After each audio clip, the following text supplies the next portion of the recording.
Il a tout abandonné pour le pouvoir et le statut, sa femme, ses enfants nouveau-nés et un avenir qui aurait pu être parfait. Mais que s'est-il passé lorsqu'il a découvert que la vie qu'il avait laissée derrière lui s'était transformée en quelque chose de bien plus grand qu'il ne l'avait imaginé? Préparez-vous à une histoire de regrets, de résilience et de choix qui ont changé des vies pour toujours. Avant de commencer, n'oubliez pas de vous abonner à la chaîne et de laisser un like. Votre aide est essentielle pour que nous puissions continuer à raconter des histoires comme celle-ci. Maintenant, respirez profondément et suivez chaque détail de ce voyage passionnant. L'homme d'affaires millionnaire a quitté sa femme et ses jumeaux nouveau-nés sans se retourner. Des années plus tard, alors qu'il regardait une vidéo sur Internet, il sentit le sol se dérober sous ses pieds. Ce qu'il avait devant les yeux était tout simplement incroyable. Fazenda Macedo, située dans l'une des zones les plus prestigieuses de l'intérieur du Paraná, était presque un royaume privé. Des vignes à perte de vue et des murs centenaires ont servi de témoins à des générations entières de la famille Macedo, un nom porteur de pouvoir, de fortune et d'une tradition incontestable. Tout là-bas, meubles, tableaux, porcelaine, respirait la grandeur. Mais ce matin-là, le luxe pesait comme une ombre. L'air était électrique, tandis que Guilherme Macedo marchait dans les couloirs de marbre du manoir. Le bruit de ses pas révélait le moment crucial qui approchait. Il savait qu'après cette conversation, plus rien ne serait plus jamais comme avant. Lorsqu'il ouvrit la porte du hall principal, il tomba sur sa mère, Luisa Macedo, assise avec l'élégance contrôlée de quelqu'un qui dominait toujours tout ce qui l'entourait. Même sans lever les yeux, elle fit comprendre à Guilherme qu'elle le regardait. Le bruit léger de la cuillère contre la tasse de porcelaine était le seul bruit dans l'immensité silencieuse de cette pièce, à part le cœur de Guilherme, qui battait fort. « Assieds-toi, William, nous devons parler. » Il obéit, gardant une posture ferme, bien qu'un tremblement presque imperceptible trahissait ses émotions. « C'est à propos de ma situation, n'est-ce pas ?» Il essayait de paraître confiant, mais il ressentait un vide dans l'estomac. Luisa soupira, posant la tasse sur la soucoupe d'une manière presque calculée. « Renata !» Il a prononcé ce nom comme s'il exposait un problème qui nécessitait une solution immédiate. « Tu sais que ça doit prendre fin. » Et maintenant, avec ces bébés, les choses sont devenues encore plus compliquées. L'estomac de Guilherme se retourna. Il pensait à Renata Silva, à son sourire, à l'affection inlassable avec laquelle elle berçait ses enfants aux premières heures du matin. Il se souvenait comment, à ses côtés, il se sentait enfin libre. « Maman, j'aime Renata et j'aime mes enfants. Ils sont Macedo autant que moi. » Luisa s'est levée de sa chaise. Il y avait de la dignité dans chacun de ses mouvements, comme si elle était une reine sur le point de juger un sujet.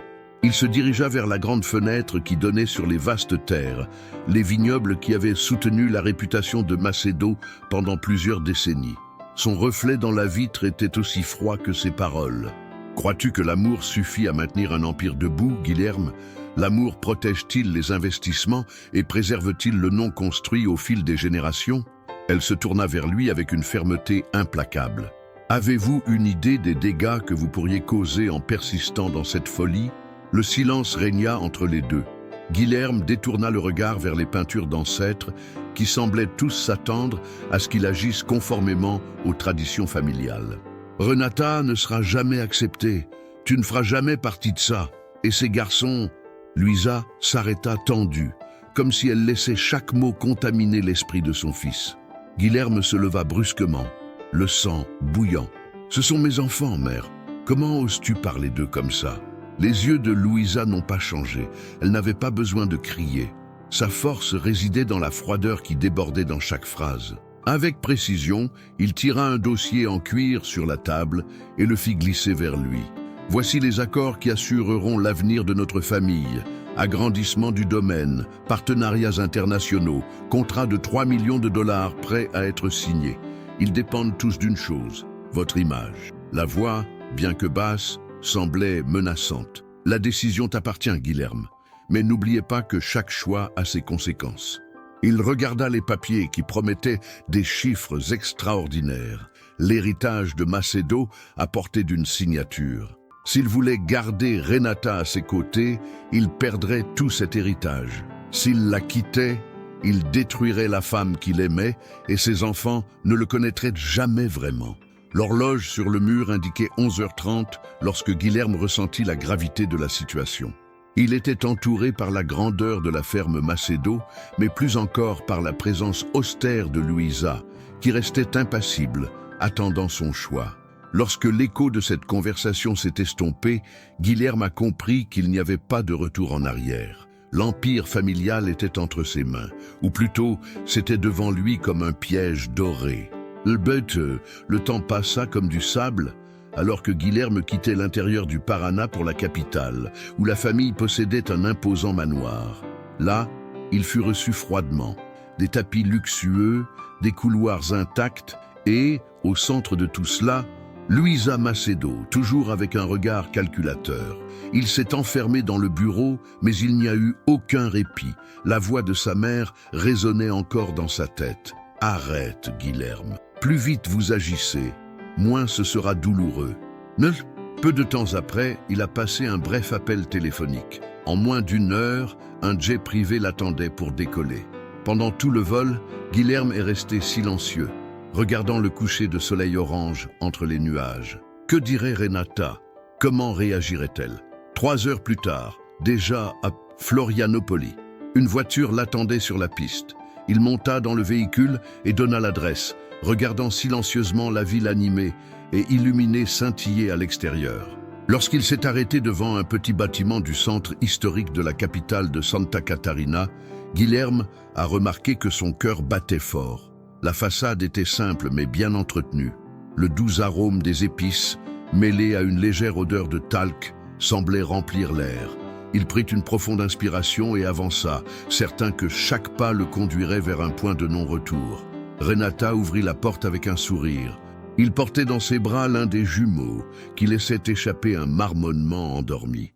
À ce moment-là, Guilherme sentit sa poitrine se serrer. C'était sa vie, ou cela devrait l'être. « Tu es arrivé tôt aujourd'hui. » Elle fit de la place, mais remarqua qu'il n'avançait pas. « Tout va bien, il faut qu'on parle. » La phrase semblait sérieuse.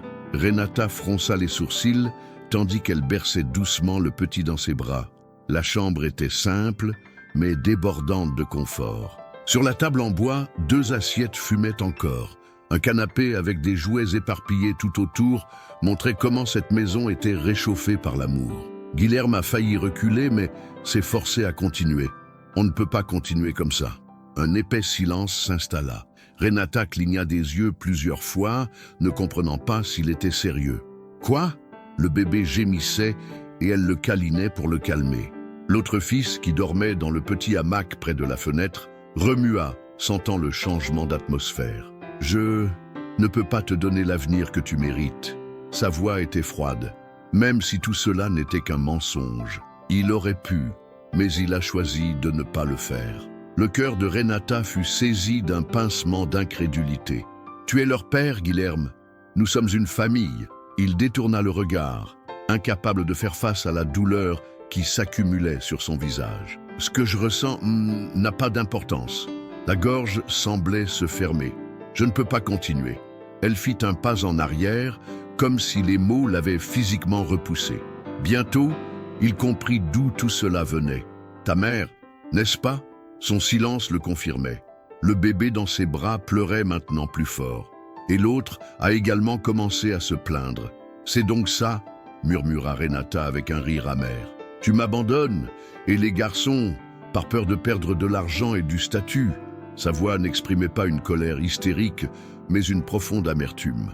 Guilherme ressentait chaque syllabe comme un coup de poignard. « Je n'ai pas le choix. » Renata hocha la tête, les larmes s'échappant sans qu'elle puisse les contenir. « Alors, vas-y. » 2 mots, un coup final. Guilherme hésitait, sans la force de demander pardon. Puis il se retourna et descendit les escaliers, comme s'il fuyait la plus grosse erreur de sa vie. Renata resta immobile, écoutant ses pas s'éloigner dans le couloir.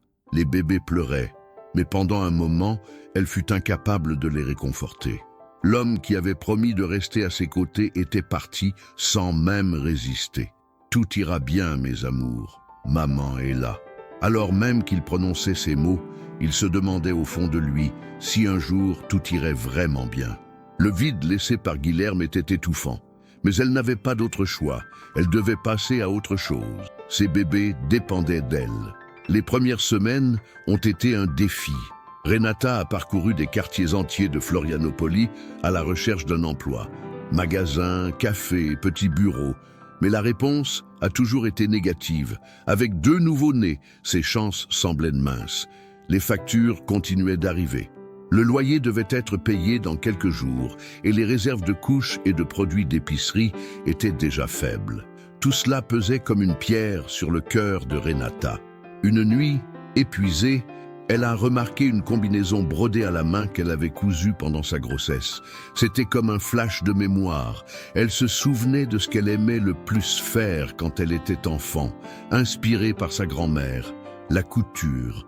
Avec du courage dans la poitrine, elle sortit la vieille machine à coudre rangée dans le coin de la pièce. Pendant que les bébés dormaient, elle cousait des vêtements pour enfants détaillés et créatifs. L'aube passa, le soleil se leva, mais Renata persista. Petit à petit, elle a commencé à vendre les pièces à ses voisins, presque sans bénéfice, mais c'était déjà quelque chose. Puis est venue l'idée de partager sur les réseaux sociaux. Elle a posté des photos des vêtements, racontant un peu sa routine de mère célibataire et d'artisane. Sans s'en rendre compte, il a éveillé l'empathie de nombreuses autres personnes. Un jour, elle a enregistré une vidéo simple, montrant le double travail entre les enfants et la couture, la fatigue et aussi la joie de faire quelque chose qui vient du cœur. Étonnamment, la vidéo est devenue virale. Des gens de divers endroits étaient intéressés. Les nouvelles commandes arrivent en volume toujours croissant. Lorsqu'il s'en est rendu compte, il a dû louer un espace plus grand pour pouvoir accueillir autant de commandes. Il a commencé à appeler sa marque Primero Encanto pour représenter la délicatesse des créations faites avec amour. Son histoire de dépassement des défis a inspiré d'autres personnes. Elle a été invitée à des événements de mode, des expositions et des partenariats. En moins de 2 ans, Renata s'était déjà établie comme une micro-entrepreneuse à succès sans même oublier la douleur d'avoir été abandonnée. 5 ans ont passé. Renata, aujourd'hui une entrepreneure reconnue, a élevé seule ses enfants, Matheus et Gabriel. Ils ont grandi heureux, dans un foyer où l'amour était le plus grand fondement. Ce qu'elle n'aurait jamais imaginé, c'est qu'à des kilomètres de là, quelqu'un était sur le point de découvrir à quel point elle avait évolué. Dans le grand manoir de la famille Macedo, rien ne semblait avoir changé. Tout était formel et impeccable, mais pour Guilherme, il y avait un énorme vide. Le silence devint insupportable lorsqu'il se souvint des visages des jumeaux qu'il n'avait presque jamais connus. Une nuit, pour tenter de tuer le temps, il a fait défiler sans but le fil d'actualité sur son téléphone portable. Puis quelque chose a attiré son attention. Une image partagée par une connaissance. La photo montrait une femme souriante avec 2 enfants. À ce moment-là, le monde de Guilherme trembla lorsqu'il reconnut Renata. Il a cliqué sur son profil et est tombé sur des publications qui représentaient sa nouvelle vie. Le studio à succès, les pièces sophistiquées pour enfants, les garçons avec des sourires pleins d'énergie et une étincelle incomparable dans les yeux. Des yeux si semblables aux siens. La douleur du regret frappe plus fort que jamais. Il a laissé tomber son téléphone portable, se sentant étouffé. Renata a continué sa route, sans lui. Et ces garçons, ils ne savaient même pas qui il était. Mais il avait besoin de les voir. Pour la première fois depuis son départ, Guilherme a pris une décision sans penser aux conséquences. Il prit les clés de la voiture et se rendit là où Renata vivait désormais, même s'il ne savait pas si elle l'accueillerait favorablement. La nuit à Florianópolis était chaude lorsque Guilherme s'est garé devant une grande et belle maison, éclairée par des lumières discrètes du jardin. De l'intérieur de la voiture, il pouvait voir une cour arrière soigneusement décorée, où 2 enfants jouaient sous le porche. Il retint son souffle lorsqu'il vit que c'étaient les jumeaux, maintenant âgés de 5 ans. Il remarqua son rire, ses gestes, et il sentit son monde s'écrouler lorsqu'il réalisa qu'il vivait bien, sans la moindre idée que l'homme qui se tenait là était son père. Avant qu'il ne puisse les appeler, la porte s'ouvrit, révélant Renata. Elle semblait plus confiante et plus maître d'elle-même. Son expression alternait entre la surprise et le sérieux. « Que veux-tu ici, Guilherme ?» Il déglutit difficilement. J'avais envie de la serrer dans mes bras. J'avais envie de toucher les mains de ses enfants. Mais il suffisait de regarder son visage pour comprendre qu'il n'y aurait pas de pardon facile. J'avais juste besoin de les voir. Elle maintenait une posture rigide, croisant les bras, comme pour former une barrière insurmontable. « Maintenant que vous l'avez vu, vous pouvez partir. » La réponse fut tranchante, comme s'il n'était qu'un étranger. « Renata, écoute-moi. » Elle fit un pas en avant, parlant à voix basse. « Pourquoi? Pour gâcher leur vie? Tu as choisi de nous abandonner. Tu as choisi de suivre ce que ta mère a ordonné. Je ne le laisserai pas sortir maintenant et embrouiller les enfants.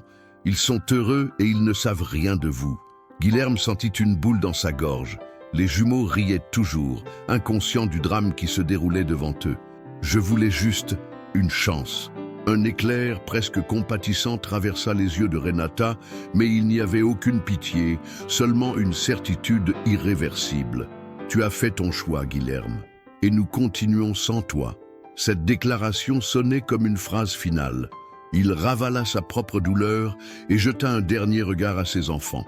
Il représentait tout ce qu'il avait perdu et tout ce qu'il ne récupérerait jamais. Renata n'a rien dit d'autre. Il ferma la porte avec précaution, sans haine, mais aussi sans hésitation. Guilherme se tenait là, immobile, tandis que la nuit avançait, apportant avec elle le silence du repentant.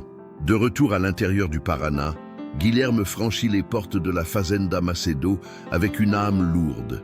Il trouva Luisa dans le grand salon, assise dans son fauteuil habituel, les yeux fixés sur la cheminée. Elle ne bougea pas lorsqu'elle réalisa que son fils était revenu, mais rompit le silence avec sa froideur habituelle. « As-tu enfin compris la réalité ?» Il se tenait devant elle, les poings serrés, la poitrine douloureuse. « Tu as détruit ma vie. » Luisa se retourna, tenant un verre de vin rouge, comme si rien de ce qu'il disait ne pouvait la secouer. « Je t'ai protégé, Guilherme. » Il laissa échapper un rire amer. « Protégé de quoi? D'avoir la famille que j'aimais? Être heureux ?» Sa voix était presque brisée par l'émotion. Elle prit une autre gorgée sans se presser. « Tu as fait le choix. » La cruauté de la vérité le frappa. C'est lui, après tout, qui a cédé à la peur, qui a signé des contrats et échangé l'amour contre le statut. Je les ai vus aujourd'hui. Il prit une inspiration tremblante. Mes enfants, ils n'ont aucune idée de qui je suis. Pour la première fois, Luisa a montré une légère surprise, bien que passagère. C'est pour ça que tu es revenu, regretté? Il passa ses mains dans ses cheveux, montrant sa frustration et sa colère. Non, je suis revenu pour dire que j'étais dehors. Elle haussa un sourcil. Qu'est-ce que tu veux dire par là?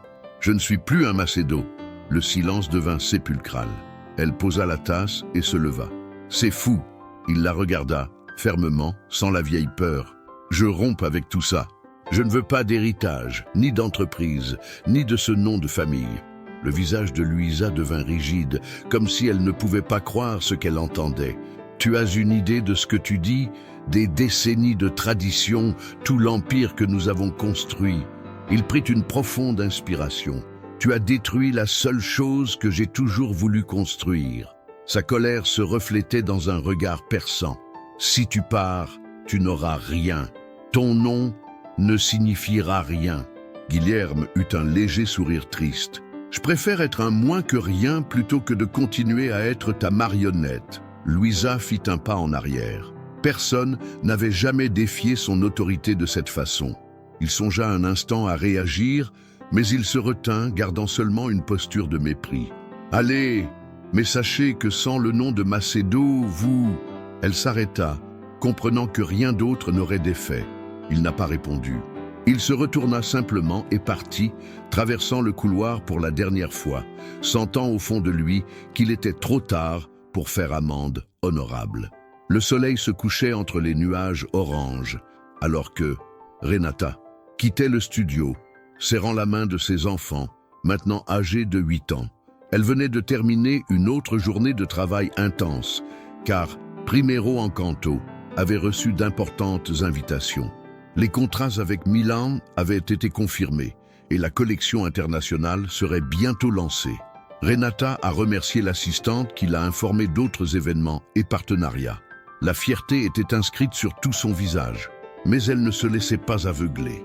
Il connaissait le goût de la lutte et du sacrifice. Là, devant le studio, Mathéus et Gabriel couraient dans le petit jardin en riant tandis que la nuit commençait à tomber. Le plus grand triomphe de Renata n'était pas ses gains financiers, mais de voir ses garçons en bonne santé et heureux. Elle a surmonté l'abandon et a découvert que la vraie force venait de l'intérieur. Mais dans un autre coin de la ville, Guilherme était seul dans un grand appartement froid et sans vie. Assis sur le canapé, il regardait un verre de whisky à moitié vide. Son téléphone portable a vibré en réponse à une notification de réseau social.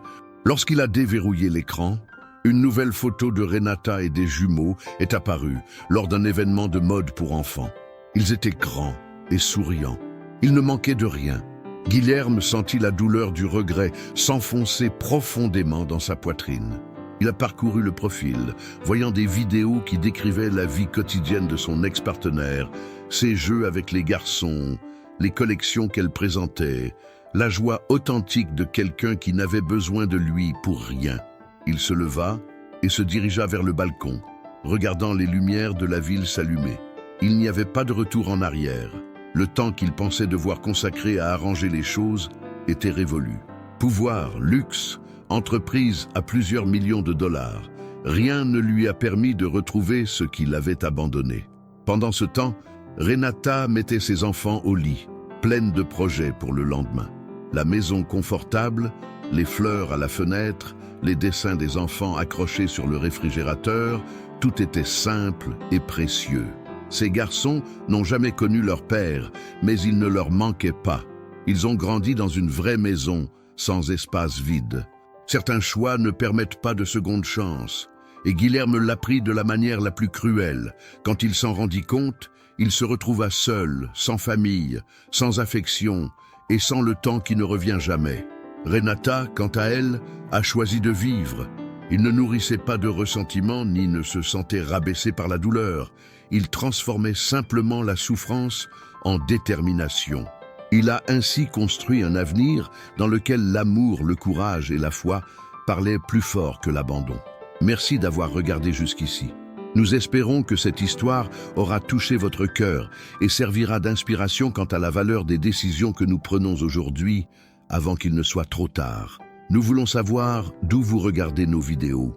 Laissez votre ville dans les commentaires. C'est toujours passionnant de voir où vont nos histoires et comment chaque personne se connecte d'une manière différente. En attendant, n'hésitez pas à découvrir d'autres histoires incroyables que nous avons soigneusement préparées. Cliquez sur les cartes qui apparaissent à l'écran et plongez dans de nouvelles histoires pleines d'émotions et de rebondissements. Nous apprécions votre compagnie et souhaitons que Dieu vous bénisse, vous et votre famille, avec paix, santé et bonheur. On se retrouve dans la prochaine vidéo.